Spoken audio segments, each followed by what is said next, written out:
what you know you can't explain. But you feel it. You felt it your entire life. That there's something wrong.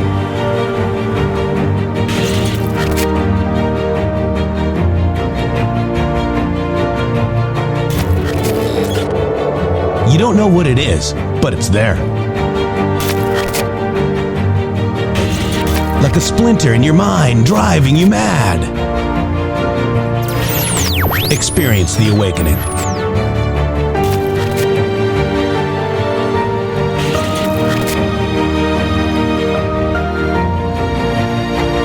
Brilliant anonymous researchers.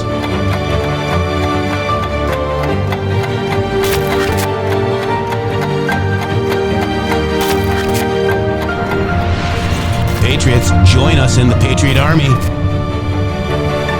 Trust the plan, pain coming. Boom, boom, boom. Let's go.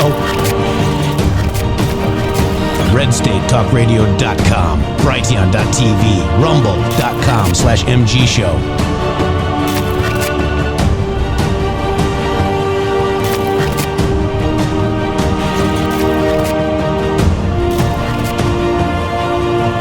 The end won't be for everyone. That choice to know will be yours.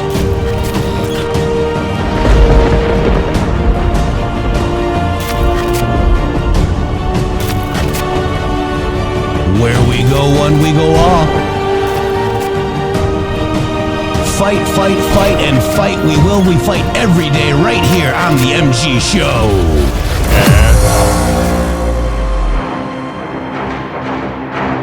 Holy moly, can I get a oh yeah, Shady Groove? I can say, oh yeah, baby. I absolutely can. Wow, Real Iron Eagle, world peace is the prize. You're absolutely right. And it looks like, Donald J. Trump is giving the world an education on what diplomacy looks like, Shady. Oh, but he's wrong. He's bad. He's blah, blah, blah. What an amazing feat that he is pulling off here. And Shady, I'm just so proud of my president right now. I'm proud of my president. I'm proud of my country. You know, it's like we have to also, we can be proud of our president, but we also have to be proud of our fellow countrymen who 9 months ago stepped up to the plate and put him back in office through all of the mayhem and chaos for almost a decade to try to prevent him from reascending to that office as he did so eloquently. And now to see him setting the stage and setting the example, we were talking this morning about, wow, not only is Donald Trump giving the American people an example of what it means to be an American, but he's giving global leaders an example of what it means to be a global leader and to maybe not bow down and capitulate to every goofy narrative or fake news, contentious story or whatever it is they're forcing you to say today. No, you could stand up and be yourself if you wanted to. Yeah. I mean, wow. And I fell like at 7:27 p.m. Eastern Standard Time, Shady Groove. I fell off the couch onto the floor. Another news unlocks map. And, I wonder why Q was so attacked now, don't you? It's really interesting. It's almost like it's a perpetual motion machine that we're watching unfold here. We saw this, this condensed version of like all of these events and people and places and things that were relevant to each other and all connected to one another.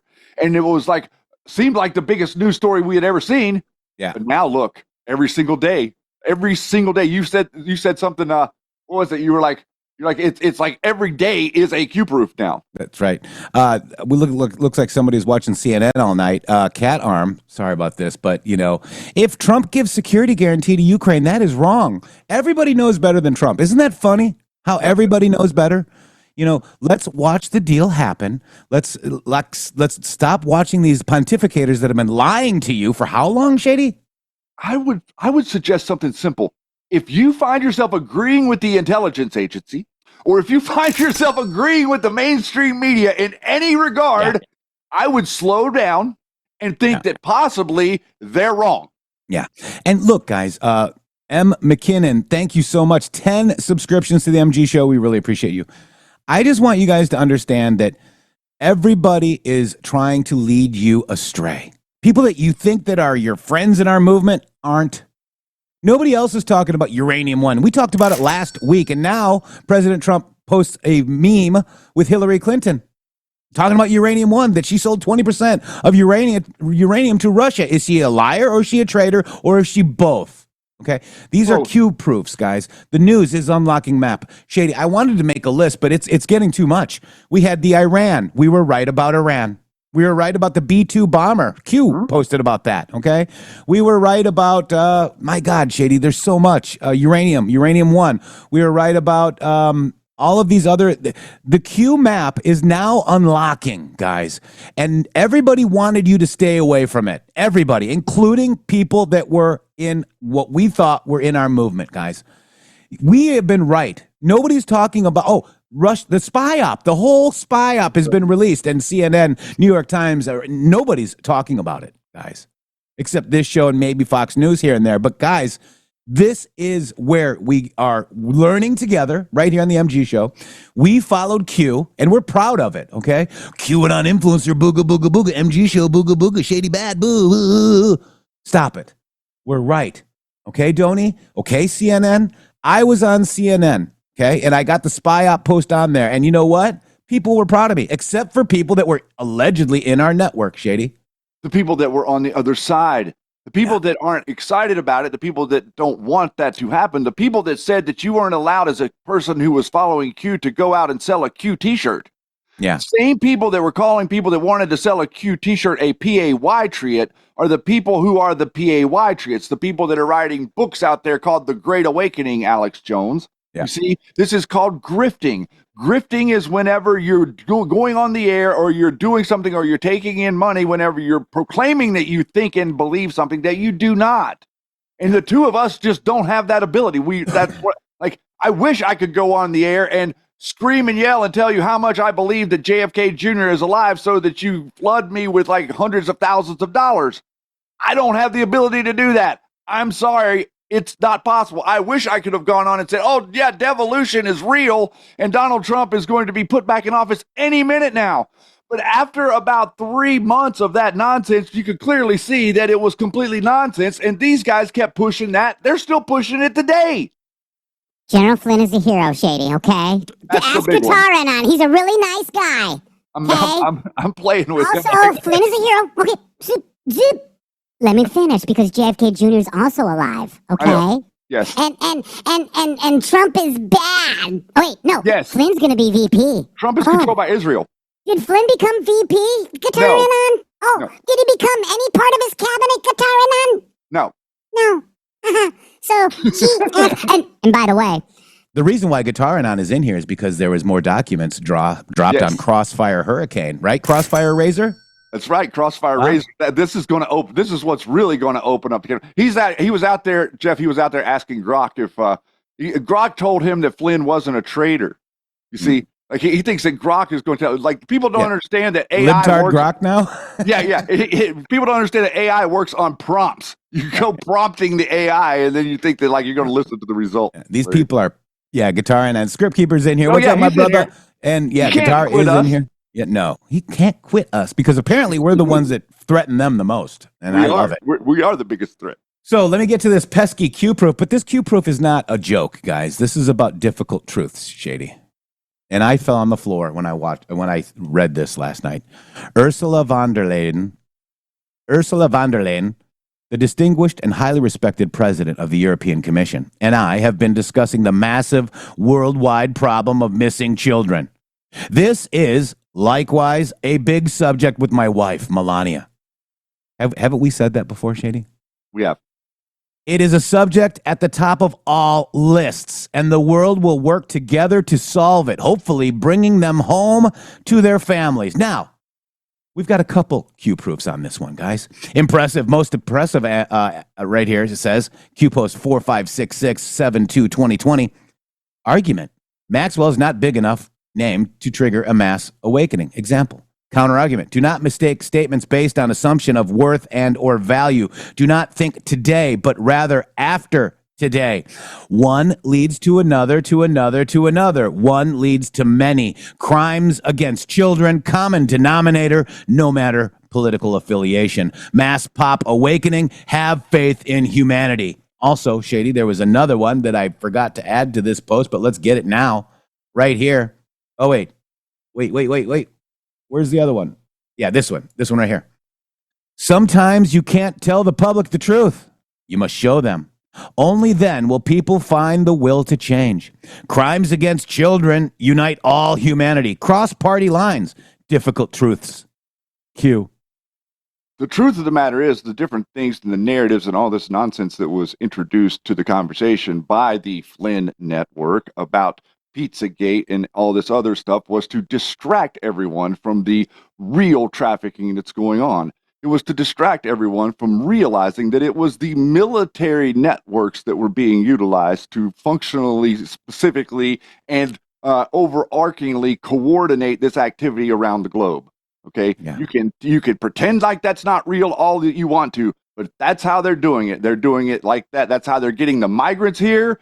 It's military built chains all the way up from Central and South America. They've taken over facilities that NGOs are in the facilities. The military is out there guarding the way north. They're guarding the poppy fields in Iraq. They're guarding all of the stuff that's going on over there in Afghanistan. They're guarding all of the things that are going on in Germany from a long time ago, stuff that's going on in Japan from a long time ago. There is networks that are built around this planet that you don't realize exist, and the United States military industrial complex and their generals are in control of them. And that's how it's been operating. And that's directly who Donald Trump is directing that post to right there. The network that exists on the dark web within the bowels of the U.S. military industrial complex. M. McKinnon, 88, for two dudes reading the news and sharing their views. You guys have been on point. Stay the course, fam. Been lurking for 7 years. The only time I lost you guys was the transition from YouTube to Red State. Thank you, M. McKinnon. Thank you. But let's look at this, because I posted this. General Flynn is like an annoying parent of a student athlete who screams at the coach trying to coach the coach. Let me just read this in General Flynn voice. Are we live? Yes. Real Donald Trump, do us all a big favor and place a person in charge of every department, activity, agency, commission, and board and start firing people. The secretary's schedules are packed with other priorities, as you know. If you don't do this, you will never eliminate blah, blah, blah, blah, blah, blah, blah. So. Then our president posts this the next day. Is this a coincidence, do you think? I'm sure a complete coincidence. So I think he slapped down General Flynn, okay? I'm sick of it. All right. I've settled 6 wars in 6 months, one of them possible nuclear disaster. And yet I have to read and listen to the Wall Street Journal and many others who truly don't have a clue. Tell me everything that I'm doing wrong on Russia-Ukraine mess. That is sleepy Joe Biden's war, not mine. I'm only here to stop it, not prosecute it any further. It would have never happened if I was president. Now, this is where he's talking right to General Flynn. I know exactly what I'm doing, and I don't need the advice of people who have been working on all these conflicts for years. And we can prove that General Flynn has been working on all these conflicts for years, okay? And we're never able to do a thing to stop them. They are stupid people with no common sense, intelligence, or understanding, and they only make the current Russia-Ukraine disaster more difficult to fix. Despite all my lightweight and very jealous critics, I'll get it done. I always do. President DJT. Lightweight, jealous critics that are currently like so lightweight and jealous that they're trying to occupy space, an office space in D.C. And funny enough, that it just so happens that as soon as Flynn goes to D.C. and rents this office space, Jeff, you know what happened? Trump said we're going to start cracking down on crime in D.C. So now you're not going to bring your little Proud Boy girly men out there to D.C. and spread them around so that they can run around and attack people and act like they're doing it for MAGA. No. Those people are not allowed to maraud on the streets either. Marad. All right, so let's get into this because we got a real show to do and not worry about these stupid ass shills that come in here. But it means we're over the target, doesn't it? Yeah, I mean, still. Wow. I said yesterday, another wonderful day without General Flynn anywhere near American U.S. international diplomacy. It's so nice. It was so nice. Wow. None of these neocon nuts are anywhere close to this administration, and you can see it. The closest you're going to get to them is going over and watching Fox News, because Fox News is full of them. It's neocon from top to bottom, end to end, pretty much. Gutfeld is kind of the only guy over there that stands out as a non-neocon. Yep. Pastor Shadowley says, I'll handle this, Shields Hefe. Carry on. Go get him. All right, so this is the multilateral meeting with European leaders. I don't think people understand the gravity of what is happening here, guys. No. A reorientation of the world stage and America put back to the center of the story, which we're supposed to be. The rest of the world is supposed to want to emulate America. We don't want to emulate anybody, okay? America is fine. We're not looking to you for advice of how to do things. Yeah, exactly right. We got it figured out. We're the ones with 5 trillion rounds, Jeff. Exactly, and we're going to get her done, and Trump is going to get her done. So General Flynn has this whole network of trying to save the children. Trump will do it, okay? Yeah, he's Step aside, you scumbag. Quit raising money off of the 501c4 foreign billionaires. Mm. Oh, by the way, that's going to open Trump. up. There's good news on that front about this whole buying properties in LLCs and turning your digital soldier business into a real estate business in Florida. That's right. A lot of fun stuff coming down the pike, ladies and You gentlemen. mean Black Manatee and Blue Manatee and all the Patrick LLCs? Byrne LLCs, they're buying property all over America and selling them to foreigners. Yeah, that one. That's great. Yep. Swedish Caroline says Flynn rents a seedy little office off K Street and screams at the White House from there. What a maroon! He's got a megaphone. We need a meme. He's got the megaphone out the window. Trump, can you hear me? Trump, you need to fire everybody. Fire You put everybody. me in charge. I was going to be your VP, remember? Not. All right, let's go to the real leader here in this country and the leader of our movement. Okay, there is nobody else that is in charge of this movement but Donald J. Trump. Period. The end. Here we go. The end. Let's watch the maestro. Well, we're building a big a ballroom. Beautiful. Right here. If you go, it would be right through that, right through here. Well, we saw the ballroom at Shannon. It's going to be. I'll tell you about. It's going to be fantastic, actually. You can let them come in. I think we're going to have a successful talk today. Yeah, me too. Please come on in. Do you guys want to take some questions or anything? Sid. Hi, Mark. Yeah. Good. Well, thank you very much. It's a great honor to have you here. Special place. White House is special no matter where you're from. Represents so much, and it really is beautiful. And thank you for all of the wonderful things that took place today. We've had a very successful day thus far. And important discussions as we work to end the killing and stop the war in Ukraine. We're all working for the same goal. Very simple goal. We want to stop the killing, get this settled. I've just had the honor of being with President Zelenskyy and all of the discussions that we've had. We covered a lot of territory. And I spoke indirectly with President Putin today. We're going to call President Putin right after this meeting. I'm sure we're going to have a solid meeting, good meeting, maybe a great meeting. And we're going to try and work out a trilat after that and see if we can get it finished. Put this to sleep, because this is not since the Second World War has there been anything like this. So I'm honored to welcome NATO Secretary General Mark Rutte, who's a great gentleman, great political leader in Europe generally, but now he's the NATO Secretary General, and you're doing a fantastic job. Thank you very much, Mark. Prime Minister Starmer of the United Kingdom, our friend and my friend, and doing really well, and people like him a lot. We all like him. Everyone knows President Macron of France, who's been with me from the beginning, one of the first people I met as a foreign dignitary, and I liked him from day one, and I like him even more now. That's pretty good. That's unusual. That's a pretty unusual thing. Prime Minister Meloni of Italy, who's a really a great leader and an inspiration over there. She's served now, even though she's a very young person, she's served there for a long period of time relative to others. They don't last very long. You've lasted a long time. You're going to be there a long time. Chancellor Merz of Germany, who is very strong person and a very strong leader and very highly respected in Germany. And he's my friend, and it's an honor to have him as my friend. Thank you very much. Very good. You look great with your tan. Where did you get that tan? I want to get a tan like that. President Stubb of Finland, and he's somebody that, where are we here? Huh? Where?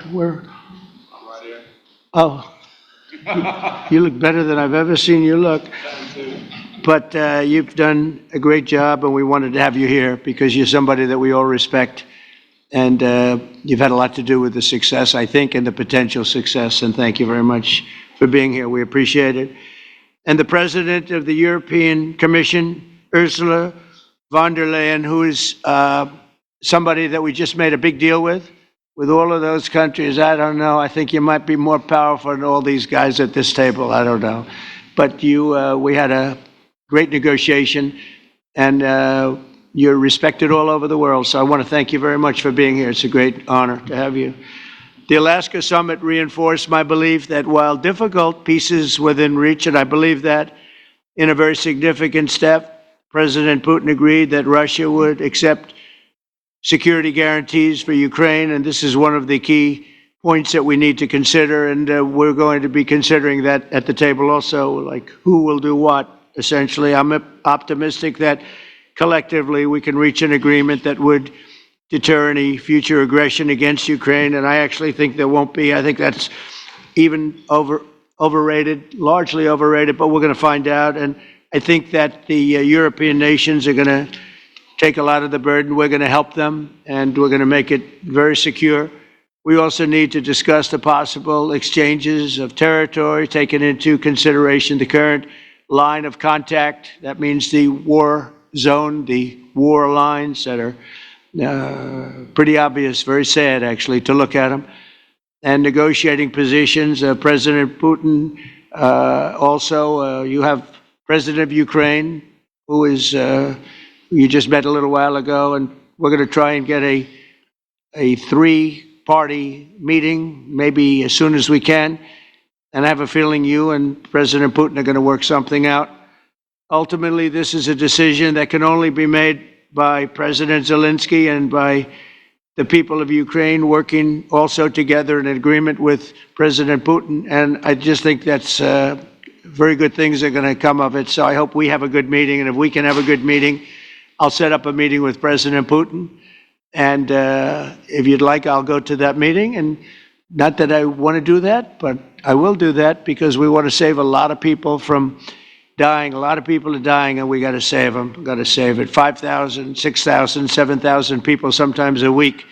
All of us would obviously prefer an immediate ceasefire while we work on a lasting peace, and maybe something like that could happen. As of this moment, it's not happening, but President Zelenskyy and President Putin can talk a little bit more about that. You know, in the 6 or so wars that we stopped, we haven't had a ceasefire.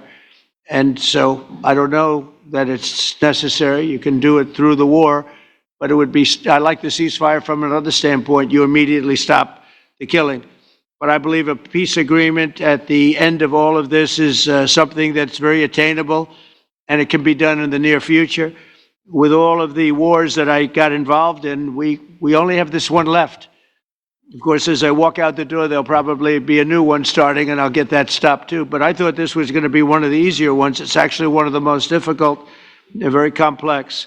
The next step would be for a trilateral meeting, and that will be worked out. And I just look forward to working and having a great result. We're going to spend a lot of time today talking about, and we're really honored you guys came over. I mean, these are the heads of major countries and respected all over Europe. And they speak for, largely, I think I should say, but pretty much for the other countries of Europe. And we will come to a resolution today, I think, on almost everything, including probably the security. And that's pretty much the story. I'd like to say, Mr. President, would you like to say something? You have the media. If you want, you could come over and you could stand, you could use mine, or you could just turn around, whichever you feel comfortable with. Thank you so much. I can speak without microphone. Thank you so much. I think that we had very good conversation with President Trump. Very good. And it really was the best one. Maybe the best one will be in the future. But it was really good. And we spoke about very sensitive points. The first one is security guarantees. And we are very happy with President that all the leaders are here, and the security in Ukraine depends on the United States and on you and on those leaders who are with us in our hearts. They have been online before yesterday, and etc. So a lot of countries on the side of Ukraine, our people, and all of us want to finish this war, stop Russia and stop this war. We spoke about it, and we will speak more about security guarantees. This is very important that the United States gives such strong signal and is ready for security guarantees. The second point, or maybe the first, humanitarian direction, very important to exchange all the prisoners, and I think that President will help, and I was very thankful to your wife again, Mr. President, for the letter about our abducted children, and I hope that really it can be a historic role for the people to bring kids back to the families and be happy and get their families back, yeah. Yes, this is so important, and I'm happy that we discussed this track with the President Trump, and I hope that we will find decisions. And then what is very important, that all the sensitive things, territorial, etc., we will discuss on the level of leaders during trilateral meeting, and President Trump will try to organize such meeting, and he said that he will come or not come. Ukraine will be happy if you will both want me there, I will be there. Yeah, yeah, you know, thank you. And I think this is very important.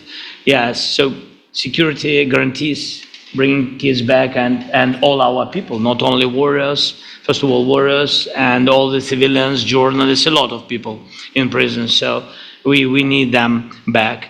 And guarantees which will work for the years. We spoke about it, and I showed the President a lot of details on the battlefield, on the map. Thank you so much. Thank you for the map, by the way. Good map. It was great. Yeah. I'm thinking how to take it back.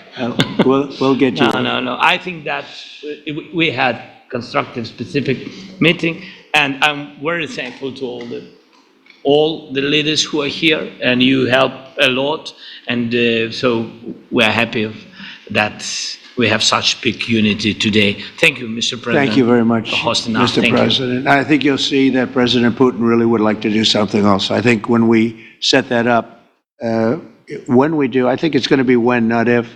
I think you're going to see some really positive moves. I know there's over 1,000 prisoners, and I know they're going to release them. Maybe they're going to release them very soon, like immediately, which I think is great. But we're going to set that up today after this meeting. So very good and great remarks. I appreciate it.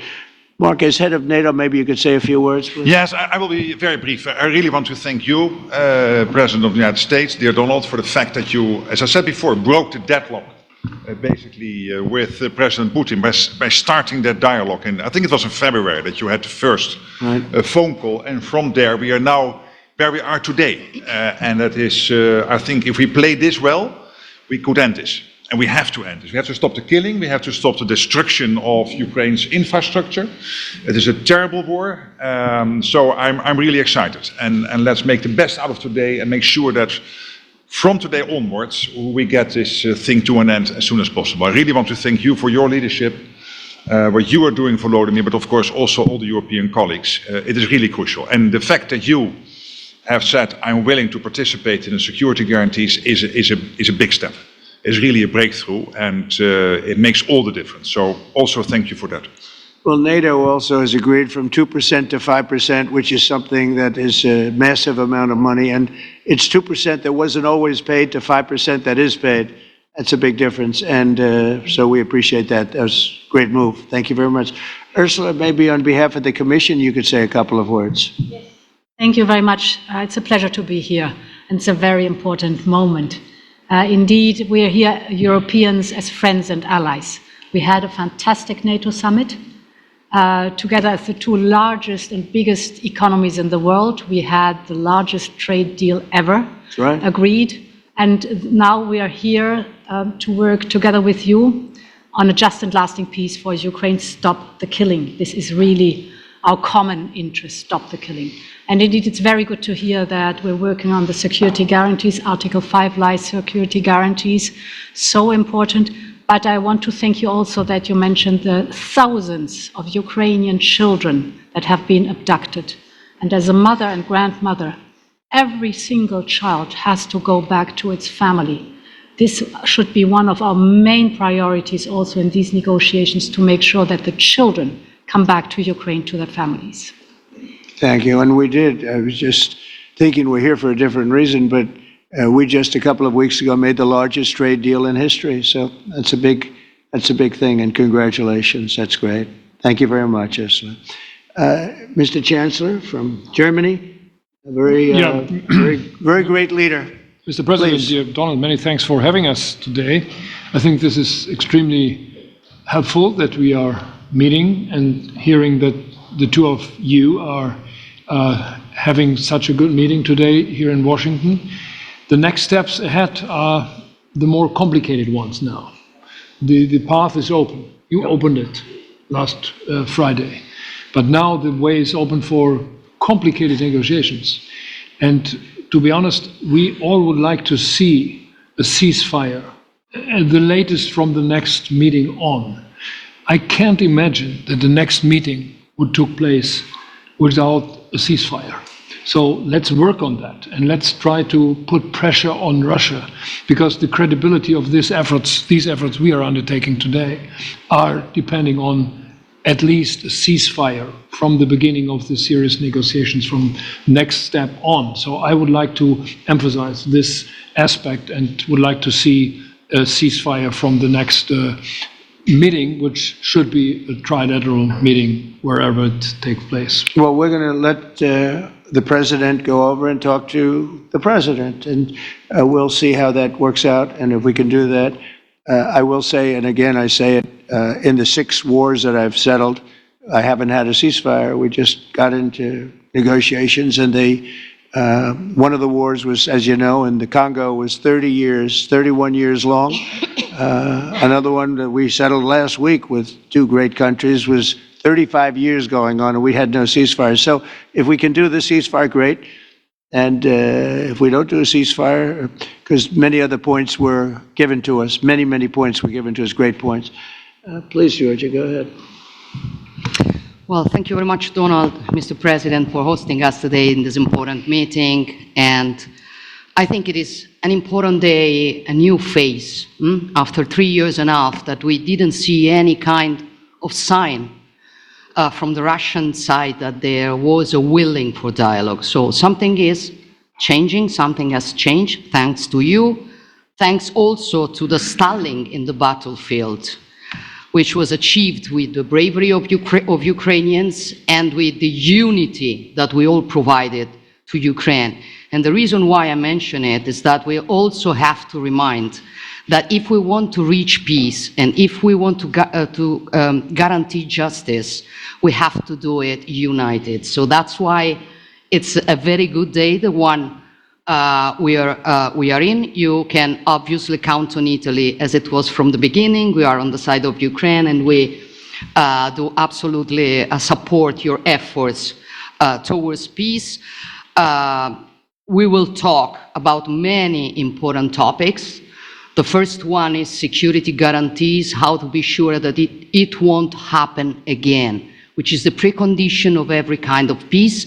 I'm happy that we will discuss about that. I'm happy that we will begin from a proposal, which is the, let's say, Article 5 model, which was Italian at the beginning. So we are always ready to bring our proposals for peace, for dialogue. It's something we have to build together to guarantee peace and to defend the security of our nation. So thank you, Mr. President, for hosting us. Thank you very much. Emmanuel? Thank you, Mr. President, for organizing this meeting and for your commitment. And everything was said, but I just have to say here, everybody around this table is in favor of peace. And we work very hard, and we've worked very hard during the past few years to have a peace which is a robust and long-standing peace. This is why the idea of a trilateral meeting is very important, because this is the only way to fix it. And by the way, I think as a follow-up, we would need probably a quadrilateral meeting, because when we speak about security guarantees, we speak about the whole security of the European continent. And this is why we are all united here with Ukraine on this matter. In order to organize such a trilateral meeting, your idea to ask for a truce or ceasefire, at least to stop the killings, as we discussed, is a necessity. And we all support this idea. And in order to have such a long-standing peace for Ukraine and for the whole continent, we do need these security guarantees. And the first one is clearly a credible Ukrainian army for the years and decades to come. And the second one is our own commitment, all of us. And we worked very hard during the past few months amongst the coalition of the willings, with the support of NATO, to build the different pillars of security guarantees and our commitments. And you can be sure that the Europeans are very lucid about the fact that they have their fair share in these security guarantees for Ukraine, but their own security is clearly at stake in this situation.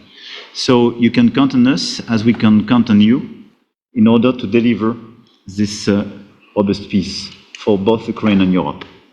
Thank you very much, Emmanuel. Mr. Prime Minister. Thank you very much, Mr. President, and thank you for hosting us here. Can I start where Emmanuel started, which is we all want peace.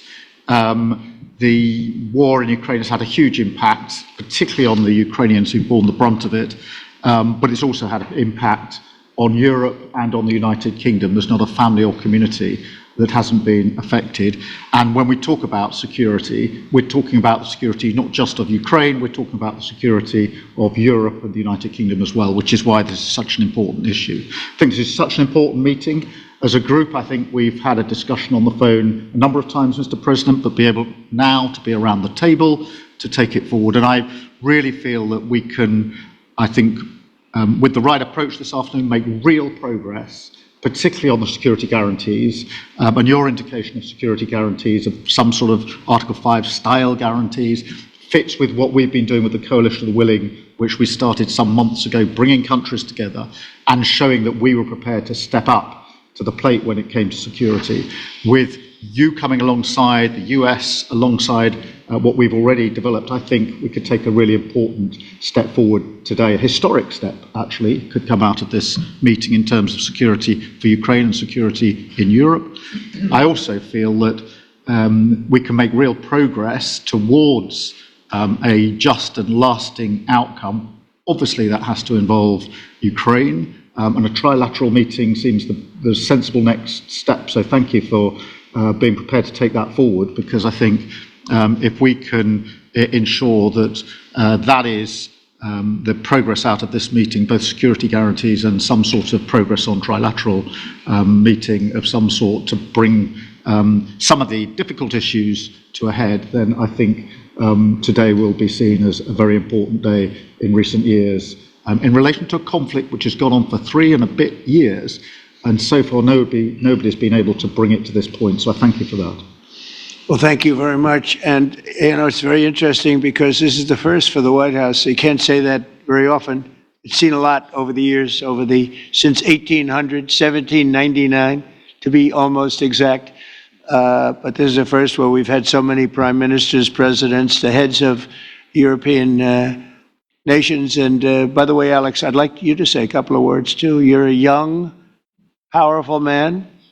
Before I finish up, I want you to say a couple of words. Go ahead. I'll take the notion of youth back to my wife and try to convince her. Thank you very much, Mr. President. I think in the past 2 weeks, we've probably had more progress in ending this war than we have in the past 3.5 years. And I think the fact that we're around this table today is very much symbolic in the sense that it's Team Europe and Team United States helping Ukraine. And the progress that we're looking out of this meeting is about the security guarantees, which are a big part of this, and then, of course, moving towards a process with the trilateral meeting with you and President Putin and President Zelenskyy. Some of the international media might wonder, why is the President of Finland here? I think the reason is probably that we might come from a small country, but we have a long border with Russia, over 800 miles. And we, of course, have our own historical experience with Russia from World War II, the Winter War and the War of Continuation. And if I look at the silver lining of where we stand right now, we found a solution in 1944, and I'm sure that we'll be able to find a solution in 2025 to end Russia's war of aggression and find and get a lasting and just peace. The situation is very difficult, but that's why we're here. Thank you, Alex, very much. Good job. So we're going to be meeting for a while, and we're going to discuss some of the issues. And I don't think there's any issue that's overly complex. It's at a point now where people want to do things. I really do believe, I've known him for a long time. I've always had a great relationship with him. I think that President Putin wants to find an answer too. And we'll see. And in a certain period of time, not very far from now, a week or 2 weeks, we're going to know whether or not we're going to solve this, or is this horrible fighting going to continue? We'll do our best to get it ended. And I believe you have two willing parties, and usually that's good news, but two willing parties that want to make a deal. And we'll journey together, and we'll go over, and we'll see if it can be done. And it's possible it might not be able to be done. On the other hand, it's possible it will, and we're going to save thousands and thousands of lives a week. And so it's something we really have to do. And, or at least we have to give it our best. It's all you can do. You can give it your best, but I think we may have a very good outcome. So I want to thank you all, and the media, I want to thank you. We're going to be staying here for a little while. Then we're going to walk over to the Oval Office, and we're going to have another little discussion about similar matters. And then they're going to go home to their great countries and report. And I'm going to remain here and work, and you're going to go and work. We're all going to be working. We may be in a different location, but that's what we know how to do is work. But I want to thank the media. Has been actually very fair, generally speaking, very fair. I think it's important that they're fair, because this is a very important subject. We have to get it ended. And so that's all we ask for is fairness with the media. Thank you all very much. Appreciate it. Thank you very much.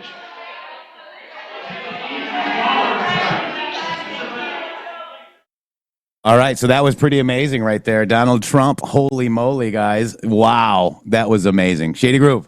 Man, I mean, look what he just did. He just turned a meeting with the world leaders into like a cabinet meeting. Yeah. Like that, there's the exact same thing. What does that mean? Like a bunch of people sitting down that are powerful in their own right and talking about ideas of how we're going to fix a problem. The difference between us, Americans, and everybody else is that everybody else wants to sit around and complain about their problems. Americans are all screwed up. We want to get involved and fix stuff. So you stop complaining, because we're tired of hearing you complaining. So whenever we go to try to fix things, then what happens? You start complaining because we're fixing the thing that you're complaining about, which is taking away your ability to complain. And then you can't raise money and cause FUD, fear, uncertainty, and doubt without complaining. Exactly right. Exactly right. Fear, uncertainty, and doubt. You nailed it correctly.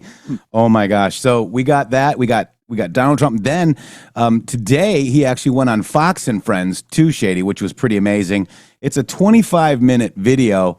But we got 10 minutes left. Do you want to go right into the video and just go through the break?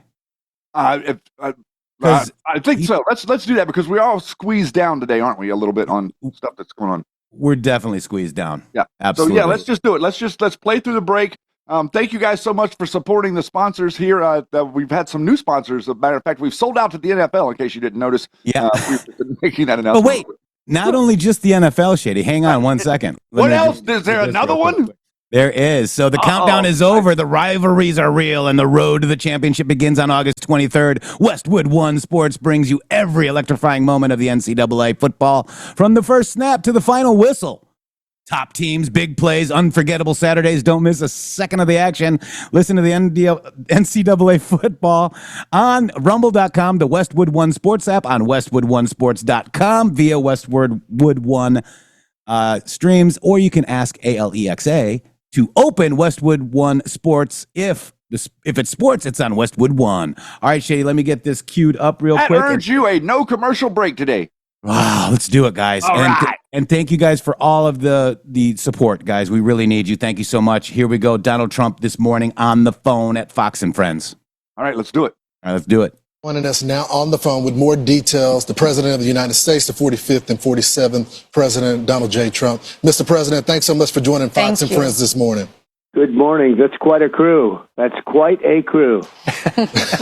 Well, Mr. President, the whole world was watching yesterday as you got leaders from the European Union, NATO, as well, from all over the world.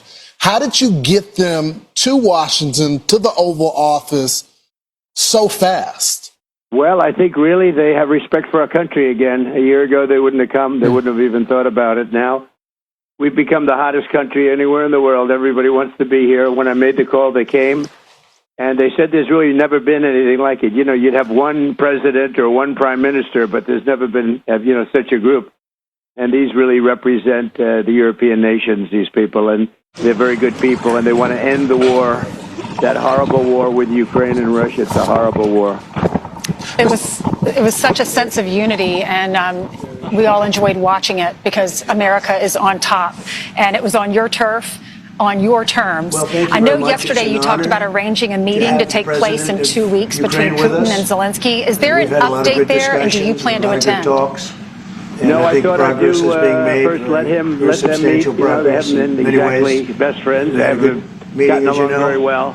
And I called President Putin yesterday, and I do have a good relationship, but it's, I think there's a possibility that something could come out of it, and today's meeting is Hang on a second. I think I got some, do I got dual noise here? 7 very powerful leaders. You're playing the, just started. It's okay. Okay, I'm going to get it fixed, guys. We do this live right here on the MG show every day. We do it live. Let me go back to X right here, and let's just go ahead and back it up just a little bit. Here we go.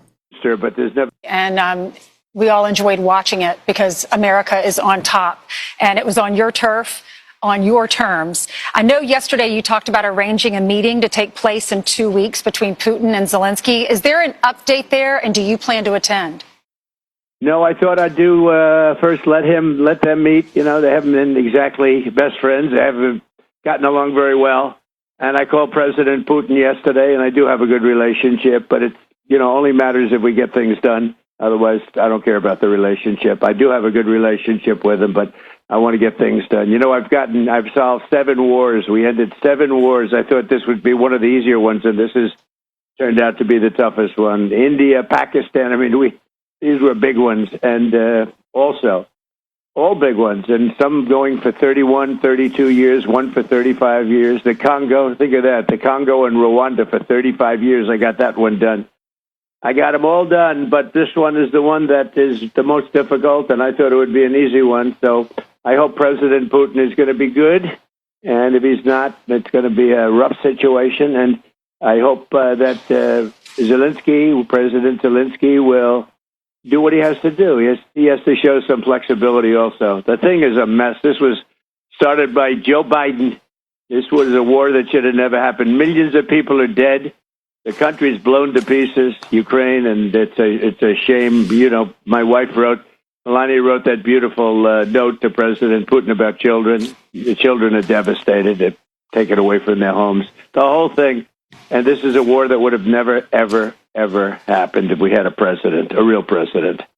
So, Mr. President, it's been barely a week since you announced that first meeting in Alaska, and it's just been days since that meeting, and then you had the meeting yesterday.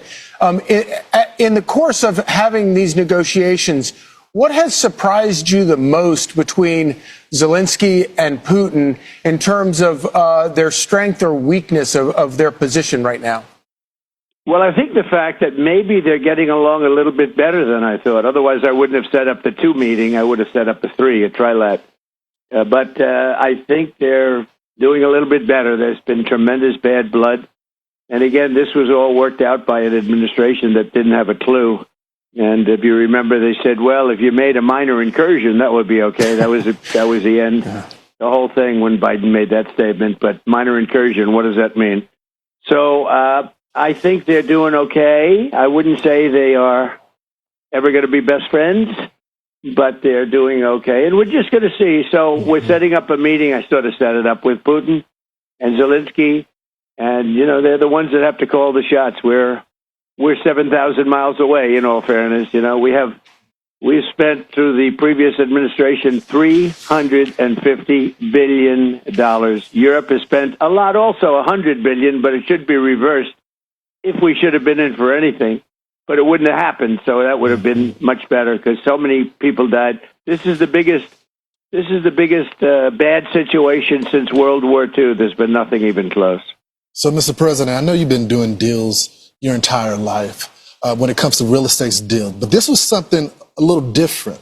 The thing that is surprising a lot of people is when it comes to the security guarantees. I know President Putin said no NATO, and you said, you know what, we're just going to take that off the table.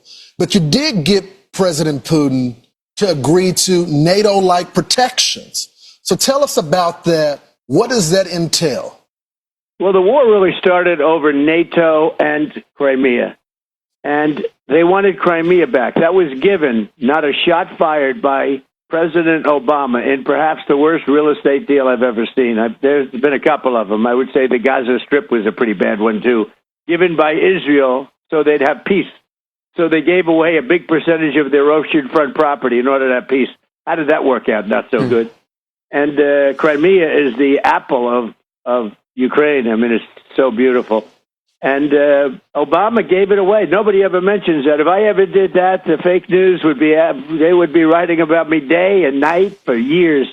He gave it away. He demanded that they let it go. And Russia came in and took it, just took it like from a candy from a baby. And it was really Obama's, not really, I mean, that was pure and simple, Obama's fault. What a terrible thing he did to that country. And so they lost their heart. They lost the heart and soul of the Ukraine 14 years ago, whatever it might be. And it was so unnecessary to do that. And that's when it really began, when Obama gave it away. And then you had a lot of other events, but you have, tremendous hostility. The people of Ukraine were mortified when that took place. That really began a lot of hatred when they gave it.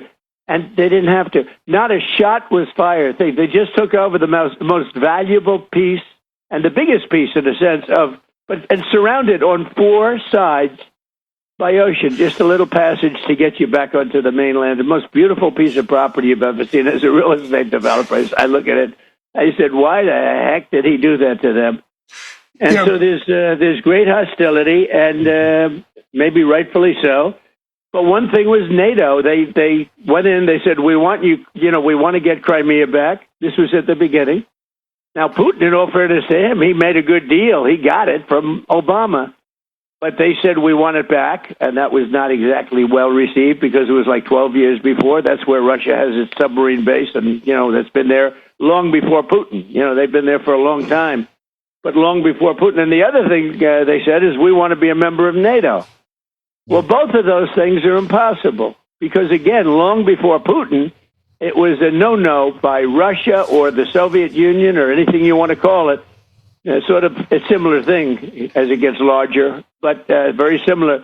But it was always a no-no. You could not. Russia said we don't want the so-called opponent or the enemy, let's use that term, we don't want them on our border. And they were right. They were okay. And yet they went in and they asked with the United States, they said, put us into NATO. And everybody knew you just can't do that. They would never have agreed to it. This is before Putin. This is long before Putin. It was just a no-no. It was something that was never going to happen. So they asked for it, and they shouldn't have asked for it because it was, very insulting thing. Now, they could have asked for many other things. But the other thing they wanted to do is getting Crimea back, and that was given. They had built, they were expanding everything and spending a lot of money, all because Barack Hussein Obama gave it away in one of the dumbest real estate deals I've ever seen. But Mr. President, you got the Article 5 protections, though, for Ukraine. So they're not going to be a part of NATO, but you still got them the same protections. So they're not going to be a part of NATO, but we've got the European nations, and they'll front-load it, and they'll have some of them, France and Germany, a couple of them, UK. They want to have, boots on the ground. Not in. I don't think it's going to be a problem, to be honest with you. I think Putin is tired of it. I think they're all tired of it. But you never know. We're going to find out about President Putin in the next couple of weeks. That I can tell you, and we're going to see where it all goes. It's possible that he doesn't want to make a deal. I always said, you interviewed me, Lawrence, and I think Charlie also. Lawrence, I hate to tell you, Charlie was about the first person in the world to endorse me. He endorsed me about a year before I ran. And that's why he called me this morning, sir, would you do an interview? And unlike Biden, I don't need permission from my staff, okay? And then only to be told that I'm not doing it. But Charlie endorsed me about a year before, I think, and he puts it up on his site. It's still not checked. It's still on his site. I endorsed President Trump before he even ran. So I always like a guy like that, I must tell you, Now, Lawrence is going to be a superstar, but he was a little later to the game, in all fairness. Lawrence. Well, it's a lot more crowded these days than it was back then. It's but, pretty Mr. crowded. President, what kind of assurances do you feel like you have that going forward and, past this Trump administration, it won't be American boots on the ground defending that border? Well, you have my assurance, I'm president, and I'm just trying to stop people from being killed, Charlie. Look, they're losing from 5,000 to 7,000 people a week in that ridiculous war that should have never happened. If we had a normal president, not even a great president, if we had a normal president, it wouldn't have happened. But we had a guy that didn't have a clue. And they're losing, think of it, 5,000 to 7,000 a week. So even these guys, they'll say, okay, let's meet next week. I say, you can't meet next week. Next week, you're going to have 7,000 more dead people. You can't do that. You got to get this thing done. One of the things at the table was one of the gentlemen, who's a great guy, but he said, I hope I didn't insult him. He said, well, let's meet in another month or two, and let's see if we can start, making some money. He said, a month or two, you're going to have another 40,000 people dead in a month or two. You have to do it tonight. And I did, actually. I called President Putin, and we're trying to work out a meeting with President Zelenskyy. We'll see what happens there. And then if it works out, then I'll go to the trilat and close it up. Oh, that'd be good. Mr. President, did y'all discuss any land swaps yesterday? Because we've talked a lot about the Donbass region. And what was the feeling in the room? What did the other leaders say about this? Well, they understand. Look, everybody can play cute and this and that, but, Ukraine's going to get their life back. They're going to stop having people killed all over the place, and they're going to get a lot of land. But this was a war, and Russia is a powerful military nation, whether people like it or not. It's a powerful nation. It's a much bigger nation. It's not a war that should have been started. You don't do that. You don't take on a nation that's 10 times your size. And military experts look, if it wasn't for the greatest military equipment, we make the greatest military equipment in the world, and we gave them, whatever. They took probably a lot of money too, but they had tremendous, they had the Patriot missile, which is the best in the world. All the equipment, we make the best equipment in the world by far. Everyone else is like nothing. So we gave them a lot of equipment. Now, with that said, the Ukrainian soldiers were brave as hell because they're fighting a force that's much, much bigger and, in theory, much more powerful. And, it's not like they've stopped. I assume you've all seen the map. A big chunk of territory is taken, and that territory has been taken. Now, they're talking about Donbass, but Donbass right now, as you know, is 79% owned and controlled by Russia. So they understand what that means. But, Mr. President, what did the other leaders tell you? Because it seemed to be, this is unlike the first Trump term. There was great unity that was there, and we saw their public comments. But when you got them in the Oval Office, and we have this photo of you sitting at the Resolute desk, and all of these world leaders are sitting in front of you. What did they say to you privately? Because it looked like they're on the same page as you, sir. Yeah, they are. They're very good people. They're very good leaders of their countries, and they want to get back to leading their country. They're consumed far more with this than we are, because they're right there. You know, we have an ocean that's separating us, right? Thing called an ocean, a big, beautiful ocean, and they don't. You know, they're right there. So they have to. You know, that's a different kind of a thing for them. When it comes to security, they're willing to put people on the ground. We're willing to help them with things, especially probably if you could talk about by air, because there's nobody has the kind of stuff we have. Really, they don't have. But I don't think it's going to be a problem. I think if a deal is made, you know, famous last words, right? But I think if a deal is made, I think Russia's had it. They've all had it. And for a very extended period of time, I don't think there'll be a problem. But there'll be some form of security. It can't be NATO, because that's just not something that would ever happen. They couldn't do that. So who would want that? I mean, if you were Russia, who would want to have your enemy, your opponent, sitting on your line? You don't do that. So it was always thought that Ukraine was sort of a buffer between Russia and the rest of Europe. And it was a big, wide buffer. Everything worked out well until Biden got involved. You know, when Biden gave them $100 billion right up front, I don't give them anything. You know, I don't know if you know it, but since I've been there, we don't pay. First of all, I made a deal to take rare earth. That's the equivalent of much more than the $350 billion that Biden got away, because I felt so foolish. It was so stupid what he did. And I was able to make a deal with Ukraine, and they were very nice. They have great rare earth, among the best in the world. And we took much more than the $350 billion, and they were great about it. So we got that, handled. But now we don't pay any money to Ukraine. They buy through NATO, because I got NATO to go from 2% to 5%, 2% when they didn't pay, 2% of GDP, 2% when they didn't pay, and 5% now they do pay. So it's trillions of dollars. So what we do is we make the equipment, the military equipment, and sell it at a full price. We sell it to the NATO. We sell it to NATO, and NATO pays us immediately. And that's the way it's working. And then NATO takes it and does what they want with it, because they really have the right to do what they want with it. But for the most part, they give it to Ukraine. So President Trump, so we're not losing. We're not like we were with Biden, where we were paying hundreds of billions of dollars out. We're paying nothing. President Trump, during the meeting yesterday, when you decided to call Vladimir Putin, what was the reaction among the other people in the room, and what was President Putin's reaction to being brought into a phone call in the middle of your meeting? Well, I think they expected it. I didn't do it in front of them. I thought that would be disrespectful to President Putin. I wouldn't do that, because they have not had the warmest relations. And actually, President Putin wouldn't talk to the people from Europe. I mean, that was part of the problem. They had no communication. They had no communication with the White House for years, as people died. Years with Biden and his people. No communication. Putin told me years. It was years that he didn't speak to anybody from the White House. And it was a long time that he didn't speak to anybody from Europe. No, it's a fractured relationship.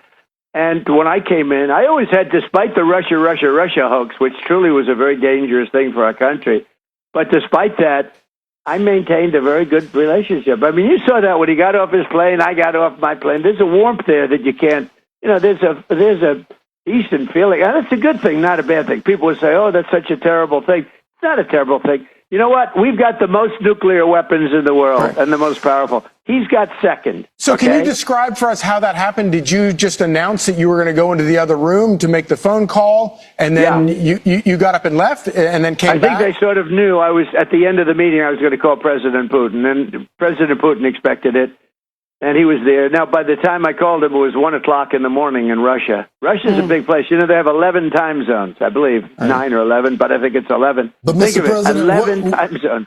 That's a lot of time zones. So it was late. It was like 1 o'clock in the morning, but he picked it up very happily. Sure, he works very hard, like we all do. And we had a very good call. And I told him that we're going to set up a meeting with President Zelenskyy, and you and he will meet. And then after that meeting, if everything works out, okay, I'll meet and we'll wrap it up.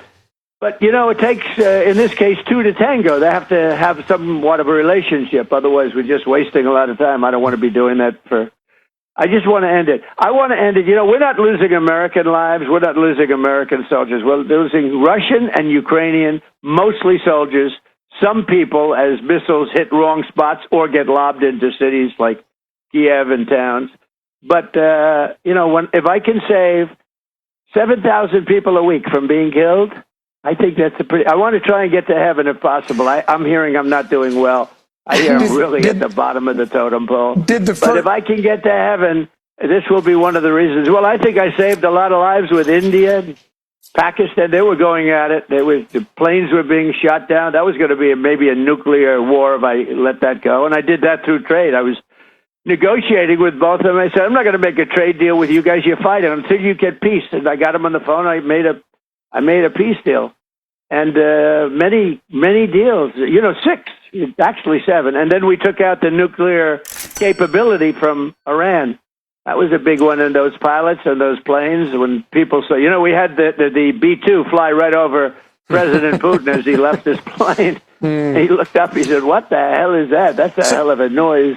We didn't make it environmentally friendly, okay? If that's okay with you guys. Did the First Lady let you read the letter that Mrs. Zelenskyy wrote to her? I purposely didn't. I did not do it purposely. It was given to me sealed, and I'm sure it would have been fine, but she gave a letter to Melania, and Melania told me it was absolutely a beautiful letter, so I'm going to see it. She's sending me a copy, but I gave it to her yesterday sealed. It's nice when you give something sealed. I don't like when things are open.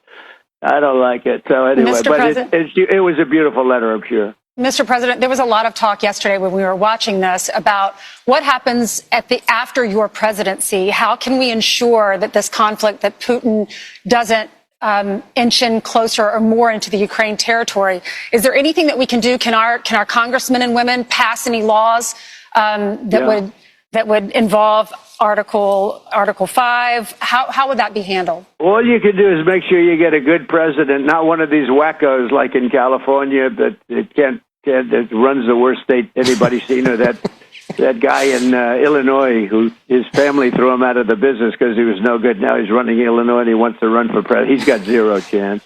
Maybe Newsom has a little bit of a chance. I don't know, but it's hard to believe because his record's bad. But all you can do is hope you don't get that as president. We have a great bench, as you know that. We have great talent. And J.D. and Marco and Scott Besson's been great, and Howard. They're all, I mean, we have such superstars. Remember this, take a look at the border. The border was a disaster. Millions of people were pouring through, open border. Within 2 months, it was perfect. And within now, every week, every month, they say zero people are coming in illegally. We were taking people from prisons all over the world, gang members, insane asylum, mental patients from the worst insane asylums in the world that dropped into our place. So now we have a very secure border, beautiful border. I built hundreds of miles of wall. Without that, we couldn't have a secure border. Mr. President, it's clear that you have operational control of the border. I mean, when the numbers hit zero, that is clear for the whole world to see. I'm curious. 3 months in a row. Right, without new laws even having to be passed. But Mr. President, now I'm doing something that I'm having such fun with because I'm helping people. I've made Washington D.C. just an incredible place in literally 4 days. I have friends that say they're going out to dinner. Did you see what's happening with the restaurants? They're bursting. Yes, they were all closing and going bankrupt. I mean, it would be great. There's a guy named Sean Hannity. He might take a very lovely young lady that he knows very well to dinner in Washington, and they don't have to. And she's sitting right next to you, by the way. That's right.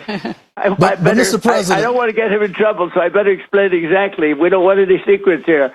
But that's the greatest relationship. I hope I'm not breaking any news. This could be the biggest. Hey, this could be the most important thing I said. But let me tell you, those are two great, Ainsley and Sean, great people. And when they go out to dinner, I don't want to see them get mugged. Now they can go out, they can hold hands, they can walk down the street. They're both superstars. I want to know who makes more money, because she's got to be making a lot. Mr. President, we're so happy for them. But on a serious note, Mr. President, when you have those world leaders, because this is the topic of conversation for the whole world, when you had them sitting in front of you, did they express concerns about the next president, that they're not going to get the same type of treatment, security guarantees? Part of the deterrent of future attacks is your peace through strength. So that they say to you, Mr. President, we're concerned about the next leader? They did. We talked about it. You know, it is what it is. I could say the same thing about them. I say, supposing you get a terrible leader in UK or France, or, you know, we had Ursula there who runs the whole gamut. You know, we just made the biggest trade deal in the world. She's in charge of the Commission, the European Commission, and she's the boss. She was there too. I mean, that was really an incredible array of people. But, you know, they say that actually maybe even more with regard to the economy. We have $17 trillion being invested in the United States and committed, and numbers that nobody's ever seen. 17 trillion? For AI plants and Wow. for this and for that. And we're taking in trillions and trillions of dollars. That's why we're doing so well. Plants are being built all over the country. Our country has gone from a dead country 1 year ago, we're the hottest country in the world. And every one of those people said it yesterday. They said, in 6 months, you made this the hottest country in the world that we are. We have $17 trillion coming in. And they said, well, what happens if you're no longer president and somebody comes in and cancels the tariffs that we've invested hundreds of billions of dollars on building these plants, and now you have some anti-business person come in? I said, well, life is full of nasty little surprises, but I don't think it's going to happen. We have a great bench, and the bench is really talented. You see a lot of the people, and I think you're going to get great people in government. Well, President Trump, we want to thank you so much for joining us this morning. We know that you have lots of other wars around the world that you need to end, and that's more important than anything. So we appreciate you joining us this morning. Thank you very much, Mr. Charlie. President. Thank you so much. President And Ainsley, thank you. I hope I didn't get you in trouble Wow. with Sean. But no, We it's just appreciate a great your couple. support. I'll Thank say you. it. You know, I like this. It's a great couple. We love them.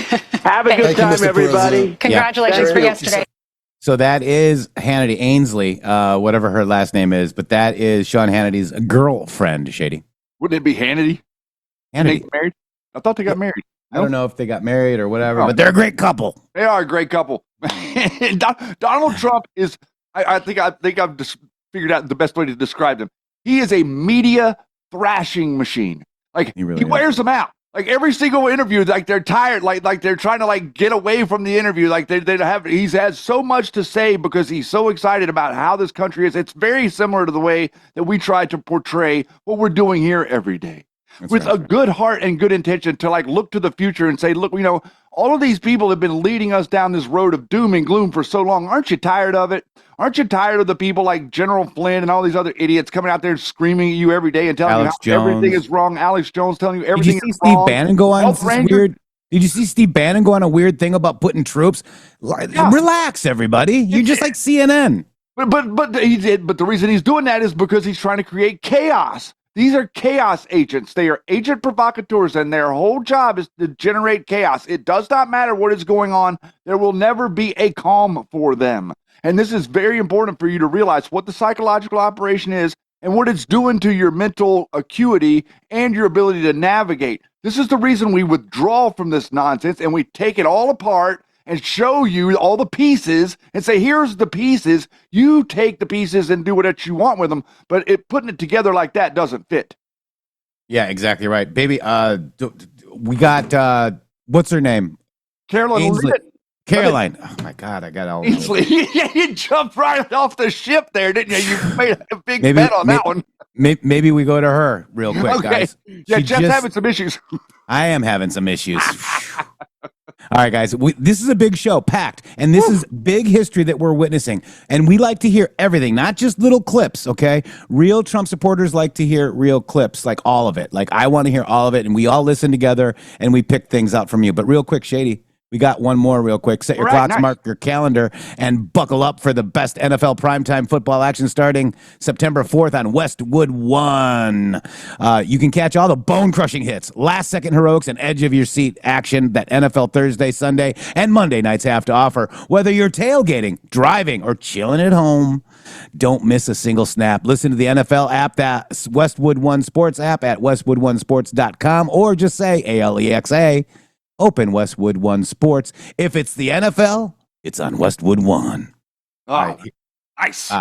Here we go. This is going to Caroline Levitt. Thank you very much. West 1-1 taking some pressure off of you guys. Yeah, thank you so much. And we appreciate it. Thank you, guys. Here we go. Ready? Yes, sir. I am ready. I am more than ready. I was born for this. I was born for this. It's a new Suno song. Hey, How are you? Good to I'm see all of wonderful, you. Carolyn. How are you? What we've witnessed President Trump accomplish over the last few days has been nothing short of remarkable. We are now 3.5 years into the war between Russia and Ukraine, a brutal conflict that has claimed hundreds of thousands of Russian and Ukrainian lives and cost trillions of dollars. The weakness and incompetence of Joe Biden foolishly allowed the killing to start in the first place. Until President Trump returned to office in January, the bloody and broken Biden status quo was to endlessly force American taxpayers to fund Ukraine no matter the cost, no matter how long it takes, and no matter how many lives were lost. There is no denying that Biden's America Last foreign policy moved the world further away from peace. President Trump rejected that failed approach, and instead, over the last 7 months, has relentlessly pursued peace throughout his second term. And thanks to President Trump's efforts, we finally have movement after years of deadly gridlock. On Friday, as you all know, many of you were there, President Trump hosted Russian President Vladimir Putin in Anchorage, Alaska, for a bilateral meeting. This was the first time President Putin has been to the United States since 2015, and the first time he has met with an American president in years. President Putin publicly confirmed what President Trump has said all along. The war between Russia and Ukraine never would have started in the first place if President Trump were in office. This was always obvious to any person with a shred of common sense. Just look at what took place during the last 4 administrations. Under George W. Bush, Russia invaded Georgia. Under Barack Obama, Russia took Crimea. Under Joe Biden, Russia invaded Ukraine. But under President Trump, Russia did not invade nor take anything. President Trump is the only president this century, Republican or Democrat, who has held Russia in check and ensured peace in Europe. That's because Russia has always greatly respected President Trump and his peace through strength foreign policy approach. But overall, the bilateral talks in Alaska were very productive, and multiple key points were agreed to between the two leaders that truly opened up the door for Phase 2 discussions, which took place yesterday here at the White House. Within 48 hours of that meeting in Anchorage, I may add. As you all know, there were many European leaders here, as well as Ukrainian President Zelenskyy. They all traveled here to meet with President Trump to maintain the momentum and work toward a lasting peace. Across the board, every leader credited President Trump for his decisive leadership that has reignited the dialogue in hopes of finally bringing this war to a peaceful conclusion. 2 quotes in particular capture the progress that was made and the optimism moving forward. Finnish President Alexander Stubb said, "I think in the past 2 weeks, we've probably had more progress in ending this war than we have had in the past 3.5 years. Again, that is the president of Finland, a country that shares a border with Russia. That's what we call the President Trump effect. NATO Secretary General Mark Rutte also summed it up well. Without President Trump, this deadlock with Putin would not have been broken. He is the only one who could do this." Following the encouraging conversations yesterday, President Trump spoke with President Putin by phone, and he agreed to begin the next phase of the peace process, a meeting between President Putin and President Zelenskyy, which would be followed, if necessary, by a trilateral meeting between President Putin, President Zelenskyy, and President Trump. As the president said, Vice President Vance, Secretary Rubio, and Special Envoy Witkoff will continue to coordinate with Russia and Ukraine to make this happen as soon as possible. It's very important to remember that before President Trump's landslide victory last November, there was no end in sight to this bloodshed. Now, there may finally be light at the end of the tunnel and an opportunity for lasting peace. That's because President Trump is the peace president, and American leadership is back on the world stage. It should not be lost on anyone in this room that world leaders are coming right here to Washington, D.C. for help. While previous presidents have traveled halfway around the world to apologize for America, President Trump stands up for America, and he has firmly restored America's status as the undisputed leader of the free world. However, one thing that has absolutely not changed is the media's negative and downright false coverage of President Trump and his foreign policy accomplishments. From the beginning of this entire process, much of the left-wing media has been actively rooting against the President of the United States in the pursuit of peace. Initially, the media ridiculously claimed that President Trump was somehow beholden to Russia for even agreeing to have a face-to-face discussion with President Putin inside of the United States. The media said President Trump was making a grave mistake by, quote, legitimizing Putin. They were aghast that President Trump would treat another world leader like a world leader. The media relentlessly attacked President Trump and claimed he suffered a, quote, major defeat for not immediately emerging with a final agreement, even though he said heading into that meeting, this was a meeting to listen and to understand how to move the ball forward. All weekend following those historic U.S.-Russia bilateral talks, we listened to clueless pundits on television trying but failing to claim that the president had failed. The so-called experts in the foreign policy establishment, whose record is nothing but endless wars, trillions of wasted taxpayer dollars, and dead Americans, have the nerve to try and lecture President Trump, who has solved 7 global conflicts in 7 months, about peace. This is the same president, by the way, who brokered the Abraham Accords in his first term, on top of more than half a dozen other peace deals this year alone, as I just said. We also saw yesterday the president of Ukraine and all of the other major leaders of Europe fly across the Atlantic Ocean to meet President Trump at the White House because of the progress that was made, and that, if you ask the media, failed meeting, but it was not. It was highly productive and it was successful. This is why Americans' trust in the mass media is at a lowest point in more than 5 decades. Diplomacy is a delicate process, and instead of reporting the facts about what is happening here at this White House and what is happening between this president and other leaders around the world, many outlets in this room continue to try to actively undermine the president and sabotage the efforts towards peace. That is why I felt the need to set the record straight. In other news, on the home front, President Trump's efforts to make D.C. safe again are working.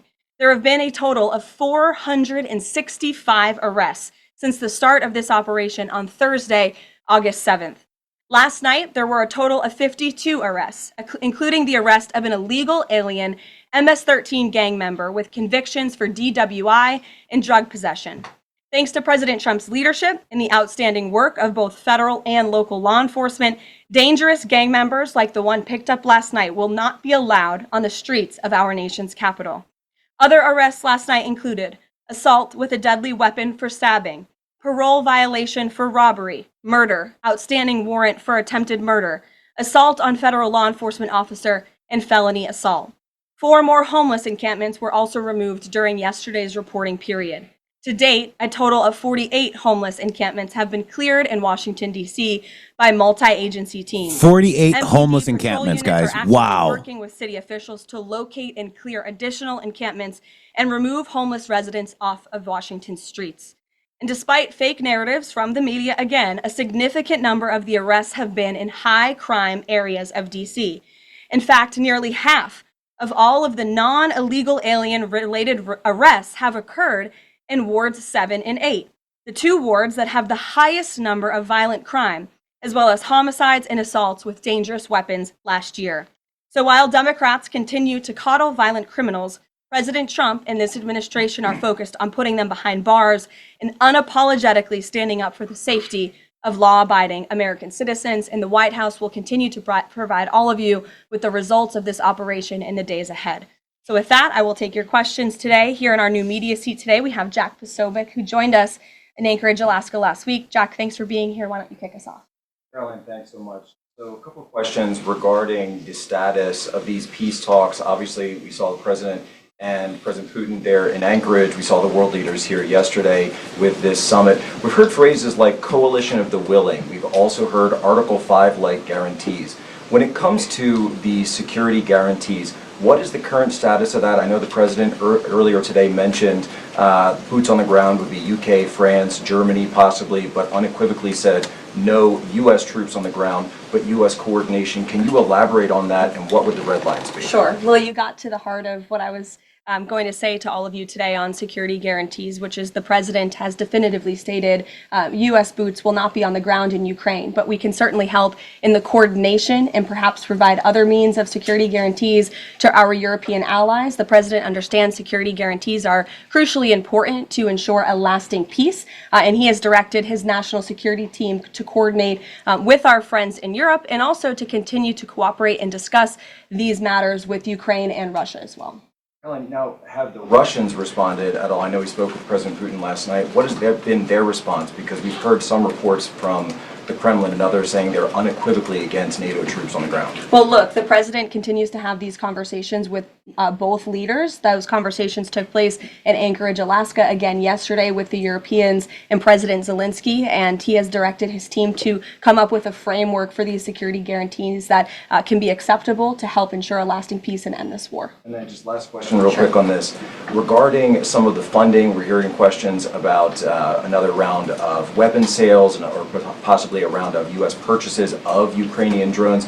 Will that money be funded by the U.S. taxpayers? Are we finally going to see an end to the U.S. taxpayer-funded, seemingly endless mandate for these foreign wars? Well, the president is very sensitive to the needs of the American taxpayer, and immediately upon entering office back in January, he made it very clear that we're not going to continue writing blank checks to fund a war very far away, which is why he came up with the very creative solution to have NATO purchase American weaponry because it is the best in the world, and then to backfill the needs of the Ukrainian army and the Ukrainian people and their military. So that's the solution the president has came up with. We'll continue to see that forward. As for any additional sales, I'll have to defer you to the Department of Defense.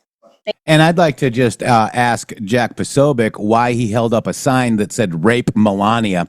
I'd also like to ask Jack Posobiec why he went on OANN or whatever it is and lied about Q. I would like to know, my friend. Wouldn't you like to know, Shady? Oh, never mind. All right. Back to Cal. But wouldn't you press 17 if you guys want to know why Jack Posobiec is such a D-bag? Thanks, Jack. Kelly. What has President Trump learned that tells him that Vladimir Putin would be willing to make a deal for him, for President Trump? Well, the president has learned a lot, which is part of the reason he opened up this dialogue. The previous administration, who oversaw the beginning of this war, refused to talk. And President Trump has always said, in order to learn, in order to move the ball forward with diplomacy and towards peace, you have to have open dialogue. And so that's why the president has had several conversations by phone and, of course, an in-person meeting last Friday with President Putin. He also has talked to President Zelenskyy dozens of times, had him here at the White House yesterday, and he's understanding what both sides want, what both sides are going to have to give up. And he has always said, in order to get a good deal, both sides are going to have to walk away a little bit unhappy. So he continues to learn a lot throughout these conversations, which is why we've seen progress from both sides. And I would also just add, when it comes to learning and moving the ball forward, look at how both Russia and Ukraine have actually talked directly for the first time in many years, thanks to the efforts of this president and this administration. Specifically for President Trump, though, what do you think Putin's motivation is to try to do something for President Trump, as opposed to just resolving the conflict? I think, as I just spoke to in my opening remarks, Kelly, Russia and all countries around this world actually respect the United States again. And the president is using the might of American strength to demand that respect from our allies, our friends, our adversaries all around the world. And we've seen that not just lead to progress with Russia and Ukraine, but also we've seen it in the closing of 7 global conflicts around the world as well. We've seen it with the release of hostages in Gaza. You've seen it with the end of the conflict between India and Pakistan, which could have resulted in a nuclear war if we had not had a president who believed in the strength and the leverage that comes with the job of being the president of the United States of America. Rachel. Thanks, Caroline. Heading into Alaska, a lot of the focus in the talk was on this trilateral meeting between these 3 leaders. Can you explain how this went from a trilateral meeting involving President Trump to now the focus being on this bilateral meeting without the president first? Well, look, the president has spoken to both leaders about this, and both leaders have expressed a willingness to sit down. Basically, I don't understand how diplomacy works. Why did you have a meeting with Putin alone, and then with Zelenskyy alone, and then with the EU leaders and Zelenskyy, and then why are you going to have a trilateral meeting? Because I don't understand it. Why don't we just protect Ukraine and give all of our tax dollars to those asshats? What do you think, Shady? That sounds exactly like what they want. I mean, Oh my, isn't that what I mean? Shut the F up, huh? How about ask a good question, you know? Ask a question that you like. Could they one time ask a question that like might be on our mind as the American people? I mean, I know, you like throw darts at a board. Eventually you would hit one. You would think a VCR is right twice a day, but they never make it. They always advocate for the opposition. They're always literally advocating for the Azov Nazis in Ukraine as opposed to like settling this conflict and stopping the slaughter of humanity. My God. I don't really care, Jeff, if it's a Russian soldier dying or a Ukrainian soldier dying or a Turkish soldier dying. Anyone. Or anybody dying. It doesn't really matter. We can actually advocate for them not to die. Donald Trump says he's trying to make it into heaven. Yeah, I mean, look, I mean, end the endless. Who's going to end the endless? Trump. And he's there to help get everybody to the table and slap everybody down and stop the endless wars, endless inflation, endless bullshit, Shady. That's why we say peace through strength. Okay. Boom. This is what Ronald Reagan did for our country. That was probably the best thing that he could have ever said, was to articulate what that meant, not just to say it, because he said it a number of times, but he went as far as to articulate what he meant by that. And that's one of the reasons he became the president, was because he actually had a vision and ideas for our future. Yeah. Oh, and by the way, Mike Hess said he made an ornament for Jack Posobiec for Christmas. Oh, there he is right there. Oh, no. So when you were gone, Shady, we did get an empty seat shot. I'm so sorry I didn't see that you weren't there. But Posobiec was in the hot seat. I know, So I asked the question, why did you hold up a Rape Melania sign? Why did you go on OAN and make up, lie about microchip and fake Discord and being able to edit and said that's Q, and then have somebody that sounds like Joe Flynn or even General Flynn as microchip? Stop it, Jack. Why did he hold the Rape Melania sign? That's what I want to know. Well, yeah, but did you really see any energy out of him? Do you really think that he thinks that they're winning? Do you really think that he thinks that this thing being settled in Ukraine is a good thing? Do you think Steve Bannon thinks that this thing being settled in Ukraine is a good thing? No. They all stopped making money. I want to make this very clear. All of these people like Posobiec and Bannon and all these other people that are connected to the military-industrial complex, they will stop making money as soon as the killing stops. That's what's happening. They are advocating, just like the regular press, they don't want the killing to stop. They don't want Donald Trump to be successful. That's why they're nipping at his heels about Epstein and nipping at his heels about all this Israel stuff. They send out all their minions to attack him and say, "Oh, Israel is puppeting Donald Trump." Yeah, nobody is puppeting Donald Trump except for we, the people. That's right. Pastor Shadley says, "I mean, it's Shady Groove. His superpowers include pulling a Houdini." I was here. Yeah, I was here. I was exactly like that. I was just disappeared for the chair for a moment. All right, I'm back. All right, let's go back to Caroline. With each other. And so our national security team will help both countries do that. Ultimately, the president has always said that there are areas of disagreement in this war that will have to be discussed and decided upon by these two countries. And so he wants these two countries to engage in direct diplomacy. He's said that from the very beginning, which is why he's agreeable to the idea of having President Zelenskyy and President Putin get together. And I understand accommodations for that meeting are underway. As soon as we hear more details, we'll be sure to let all of you know. And just a quick follow-up. We know as of right now there is no ceasefire in place. We've seen Russia continue its attacks on Ukraine. What indications is the president getting from Putin that he wants to have this meeting with Zelenskyy soon? Because he spoke to him directly yesterday. And he expressed that Haley. rather than Oh my He God. spoke to that directly yesterday, and the president put that in a statement that he gave to all of you, the news media, knowing.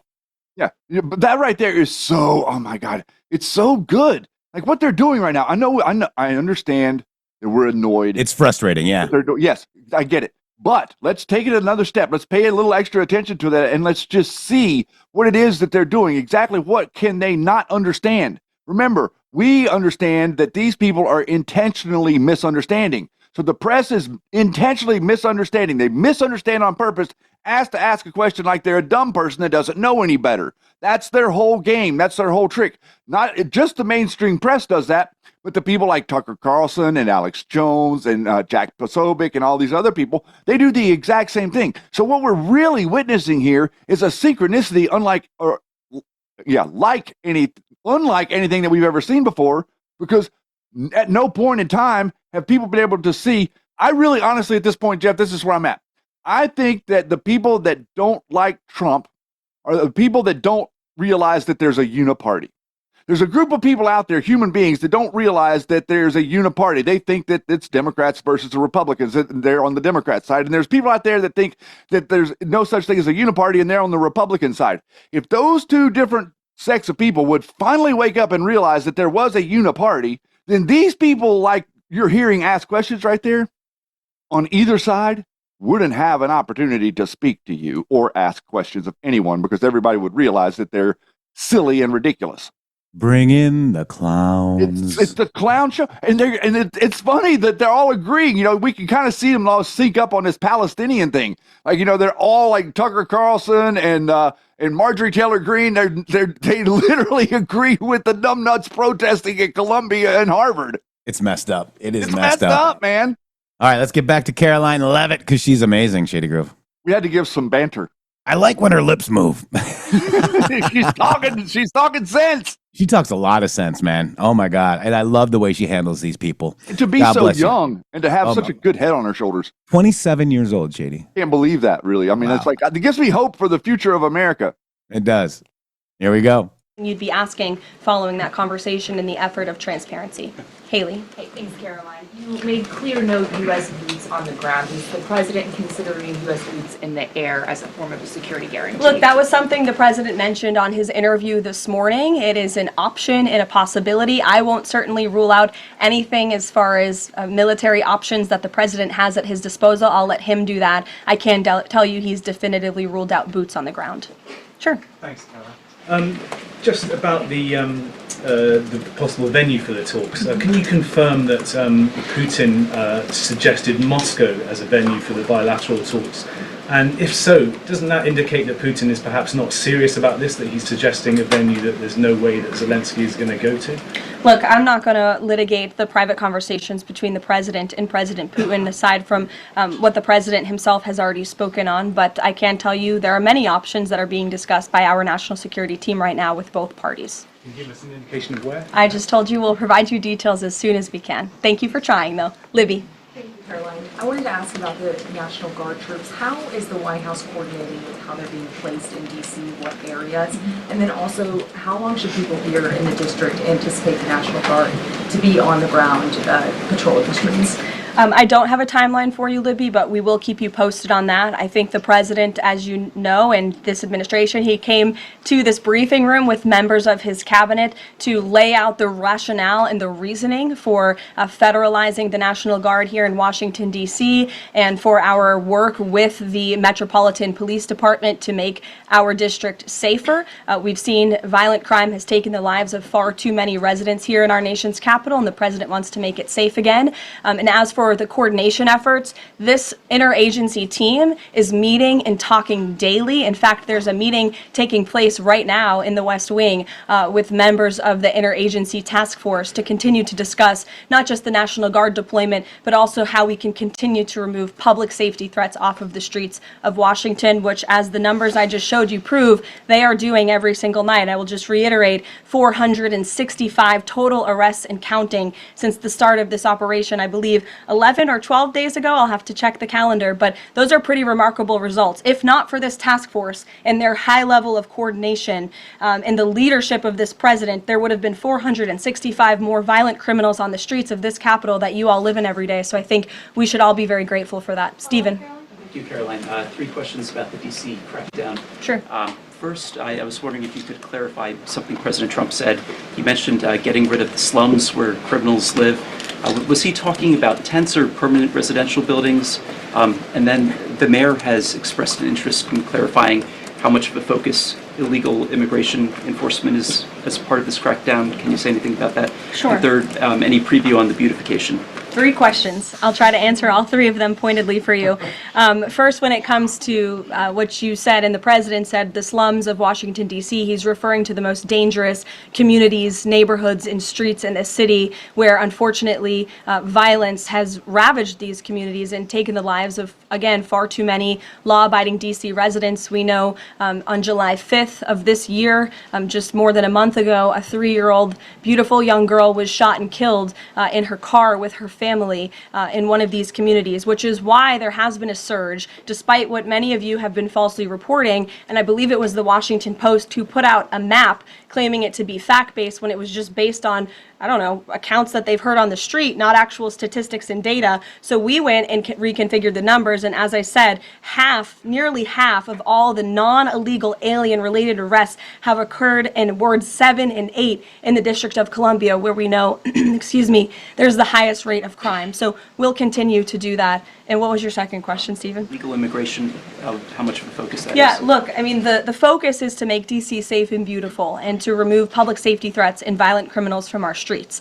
If federal law enforcement, with the help of the Metropolitan Police Department, come across illegal aliens, of course, we are going to abide by this administration's policy of law and order, and we are going to remove illegal criminals from our nation's capital. They will be detained and deported, just like they are in every other community across the country. Kristen.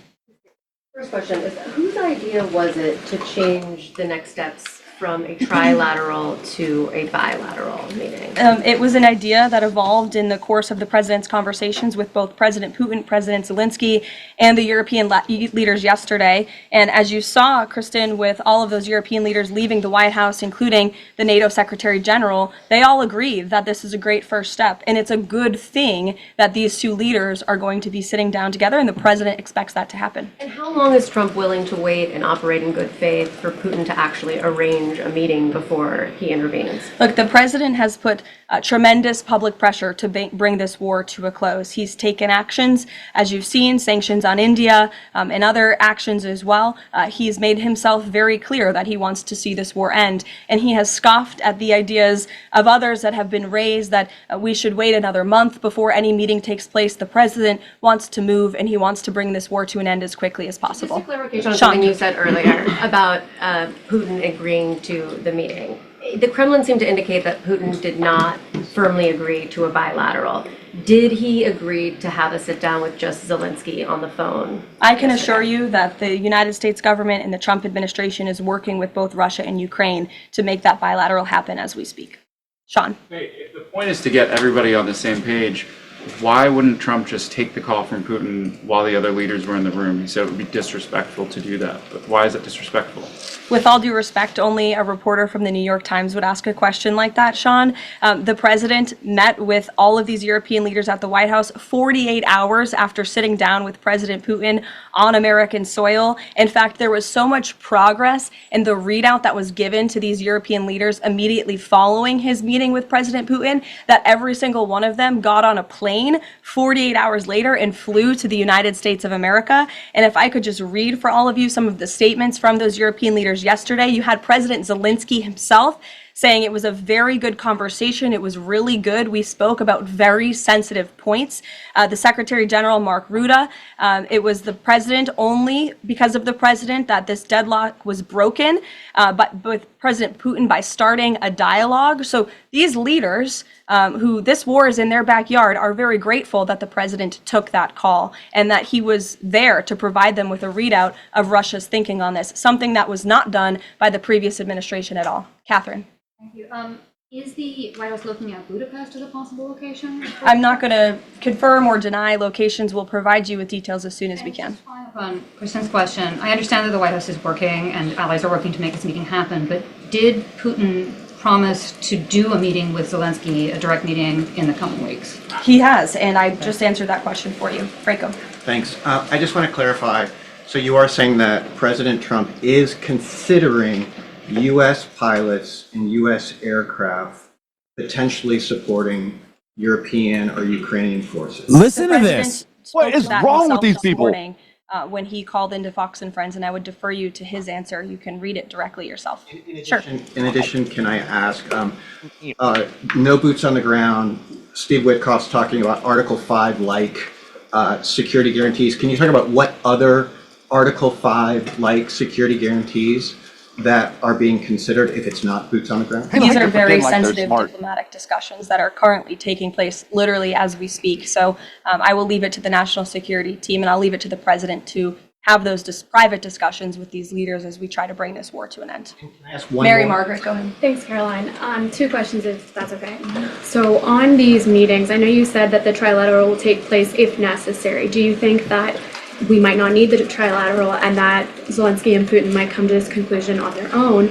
And then as a follow-up, I know the president said on Fox News this morning that he's partially seeking peace in order to get to heaven. Was he joking, or is there spiritual motivation behind his peace deals here? I think the president. There's no such thing as heaven, she says. The president wants to get to heaven, as I hope we all do in this room as well. Annie. Thanks, Caroline. I'm just shifting gears to the Department of Justice for a minute. Can you walk us through why another deputy FBI director was named? Does Trump have any displeasure with how the FBI has been being run to date? And then I have a question about the antitrust. No, Andrew Bailey is extremely qualified. As you know, he's been serving with honor as the Attorney General of Missouri, and he's been brought on as another set of very credible and experienced hands to work alongside the current Deputy Director, Dan Bongino, under the leadership of the Director, Kash Patel, and the Attorney General, Pam Bondi. And the FBI has been doing a tremendous job. We've seen their agents out on the streets as part of this interagency task force here in Washington. But the crime that they've been stopping here in Washington, they've been doing this for 7 months all across the country. In fact, there's been 19,000 arrests by the FBI nationwide. That's more than double last year in the same time period. Of those, 1,600 arrests were for violent crimes against children. 4,000 child victims have been rescued by this FBI under this current leadership. 1,000 arrests from investigations of foreign terrorist organizations. There's been 1,500 kilos of fentanyl seized. 6,300 kilos of meth have been seized. And 3 of the top 10 most wanted have been arrested so far. Not a single one of the individuals on the top 10 most wanted list were arrested under the previous administration. We've arrested 3 in 7 months. So when you're actually working and enforcing law and order, you need all hands on deck. And so we look forward to welcoming Andrew Bailey to this new post. Jackie. I have a quick question about Roger Alford. And Shady, that's the guy from Missouri who's been kicking ass. Yes, it is. And wow. And there's no Flynn advocacy on his Twitter. What? There's no Flynn advocacy on his Twitter. Shady, Flynn's a hero. This movement is all about Flynn. Stop it. He's not a Flynnian, at least. Back to Caroline. I had to go check. Oh, God. Thorough, Thank you. man. It's okay. Thank He you. was a former DOJ official. He gave a speech in Aspen yesterday where he said that senior DOJ aides are cutting deals with favored lobbyists. I'm wondering if the president has any concerns at all with the way the antitrust division is working. I have no idea who that individual is. I don't know why he made those comments. I don't know what basis he's making those comments on. My instinct tells me it's not true, but we will definitely look into them and I'll get you a response. Thank you, Caroline. Jackie. Thanks, Caroline. Since the president often says that this war would not have started if he were in office, and True. and Putin confirmed that. It's true. Do you accept that as true? The European leaders do. Well, and President Putin himself said that, by the way. He did say that. The question I have, though, is what is the president going to do to ensure that these security guarantees last beyond him into the time when he is no longer president? And does that have to involve Congress at all? Well, he understands the need for that, which he spoke to yesterday. And what's he going to do? It's why he's engaging in so many talks and so many conversations with both sides of this war with our European allies. It's why on the way home from Anchorage, Alaska, very late at night, when I know many of you on the press plane were sleeping and many staff were sleeping, the president himself was still awake at 2 o'clock in the morning talking to European leaders and NATO about how we can ensure a lasting peace and bring this conflict to an end. He has expended incredible amount of time, energy, and effort into bringing this war to an end, and he remains determined to do that. Also, can Go I ask ahead. you about the Go ahead. Thank you, Caroline. DC crime? Sure, Jake, and then to your right. All right. Thank you, Caroline. Which of the half dozen peace deals that the president's pulled off would you say he's the most proud of? And then I have another question. That's a good question, Jake. I'll leave that to the president to answer. I think he's proud of all of the peace deals that he's been able to achieve. You saw the president of Armenia and the head of Azerbaijan both at the White House just a couple of weeks ago. The president I know very much enjoyed spending time with them and helping to bring that conflict to an end. He very much enjoyed his time with leaders of Rwanda and the Democratic Republic of the Congo in the Oval Office, talking to them about bringing that decades-long war to an end, India and Pakistan. He used trade in a very powerful way as leverage to bring that conflict to an end. So I know he's very proud of all of these achievements, and I know he's very honored to serve as the President of the United States and to restore peace around this world. Go ahead. So you mentioned Armenia and Azerbaijan. That's a conflict that, I spent time in the Southern Caucasus covering that. And, a conflict of over 30 years, and he resolved it in just a couple of months. Are there other conflicts that the president's working on right now that are off the radar screen that we should be tracking? In fact, there are many. The State Department is always working around the clock under the leadership of Secretary Rubio and keeping the president apprised of conflicts that are bubbling up all over the world. But of course, as you all know, as we've talked a lot about in this briefing, he's spending a lot of time right now on ending this war in Russia, Ukraine, and of course the conflict in Israel and Gaza, which he wants to see come to a close as well. Sure, go ahead. Says that he's starting a movement to eliminate mail-in voting, but states administer elections, not federal authorities. So can you provide any more details about how the White House plans to eliminate that? The White House continues to work on this, and when Congress comes back to Washington, I'm sure there will be many discussions with our friends on Capitol Hill and also our friends in state legislatures across the country to ensure that we're protecting the integrity of the vote for the American people. And I think Republicans generally, and the president generally, wants to make it easier for Americans to vote and harder for people to cheat in our elections. And it's quite mind-boggling that the Democrat Party could stand in opposition to common sense. He wants to ensure election integrity.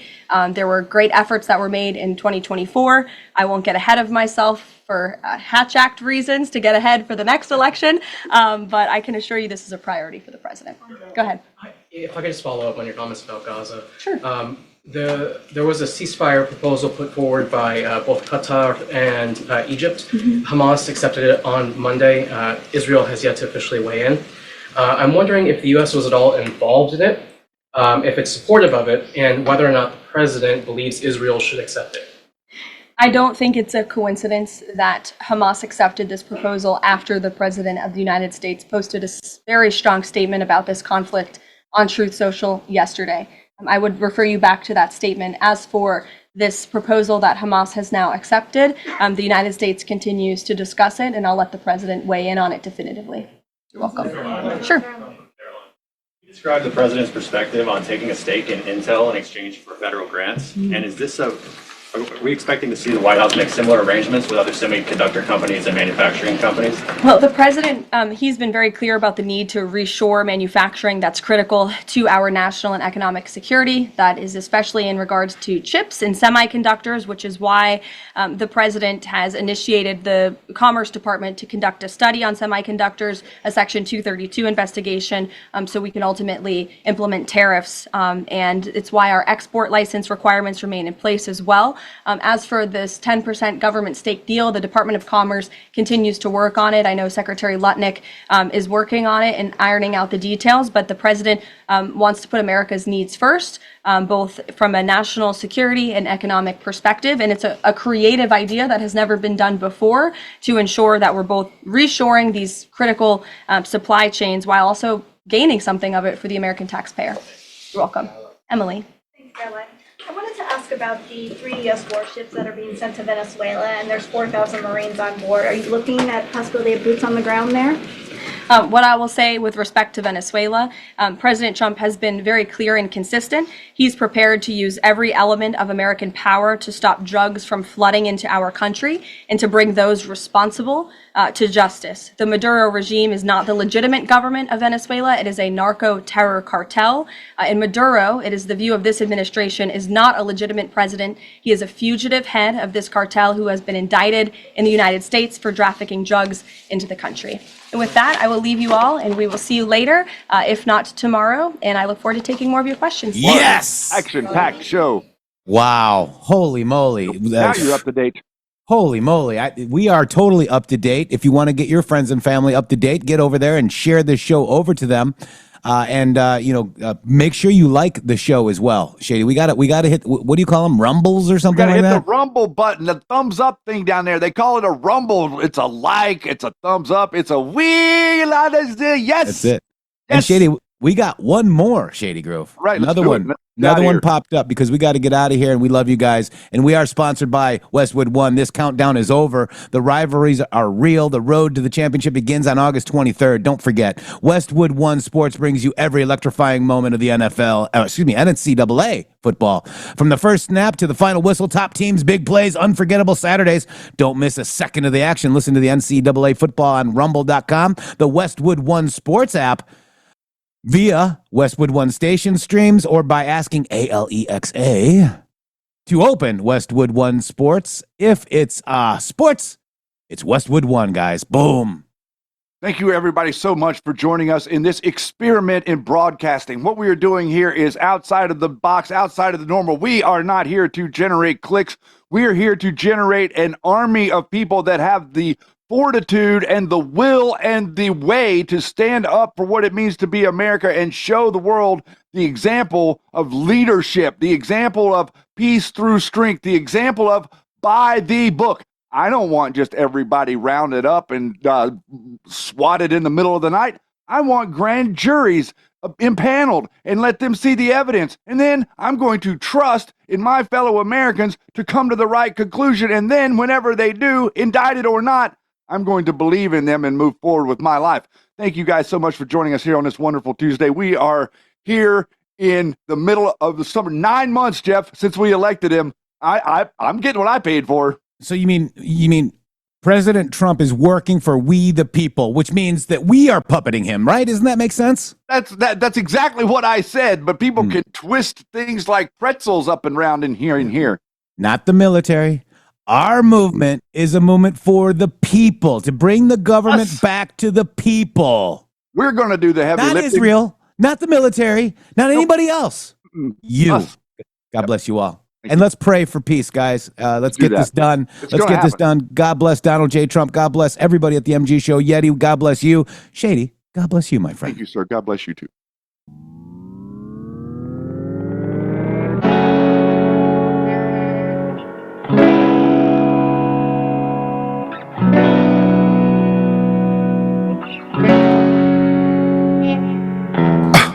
Getting crazy, baby, chill. Don't medicate, just meditate. You waking up now, well, baby, you hella late. Educate, look at what's going on, let it resonate, accelerate. Find your inner hunger like you never ate. Agenda is to push the hate, separate and segregate. Don't celebrate quite yet, the storm is coming, Q, for heaven's sake. Violence that they demonstrate, instigate and penetrate. The values of our country and our God is what they desecrate. My fighters ain't no featherweight, pulling out the seams of the fabric that they fabricate. They feed us lies, manipulate, intimidate through fear and force, forcing us to sit and wait till we come together, congregate, and then we liberate. Praying that you give me strength to find some love amongst the hate. Marching on these streets of blood till I see the golden gates. Troubadour and troubled souls, one of God's servants. Blades out, cut the grass till we see the serpents. One day I hope you see the truth. This puppet show stays on because of you fools. We've been dancing with the devil way too long. I know it's fun, but get ready to pay your dues. Oh God, come back home. This crazy world is filled with liars and abusers. We need you now before we're too far gone. I hope one day they finally see the truth. God, we need you now. I know the truth is hard to swallow, just digest it. Suspected something's going on, but chose to just neglect it. Deflected by some breaking news, always just accept it. Expected just to fall in line and follow their perspective. Don't question their objective, but I got a lot of questions. How these kids molested, but nobody's been arrested. Read it in the testament, these children are protected. So I'm fighting all these terrorists, both foreign and domestic. Refuse to be directed, blind, not a sheep. Only kneel to my God, so I'm dying on my feet. silence when we speak, but there's violence in the street. I've been rolling with the punches, I can't take it on the cheek. Drink from a glass half full, I'm optimistic. People are sadistic, so vicious and malicious. Praying for assistance to overcome opposition, or I'm gonna start resisting and then I'll pray for forgiveness. One day I hope you see the truth. This puppet show stays on because of you fools. We've been dancing with the devil way too long. I know it's fun, but get ready to pay your dues. Oh God, come back home. This crazy world is filled with liars and abusers. We need you now before we're too far gone. I hope one day they finally see the truth. God, we need you now. We need you now. We need you now. We need you now. We need you now. We need you One day, one day, one day, I hope you see the truth. This puppet show stays on because of you fools. We've been dancing with the devil way too long. I know it's fun, but get ready to pay your dues. Oh God, come back home. This crazy world is filled with liars and abusers. We need you now before we're too far gone. I hope one day they finally see the truth. God, we need you now. Thank you all for tuning in to the MG Show. We love you all very much, guys. Thank you so much for supporting us, sharing the show, hitting that like button on the stream. Don't forget, we're on every one of your favorite podcast stations, including, well, not including Spotify, all the other ones, though. www.mg.show. Boom.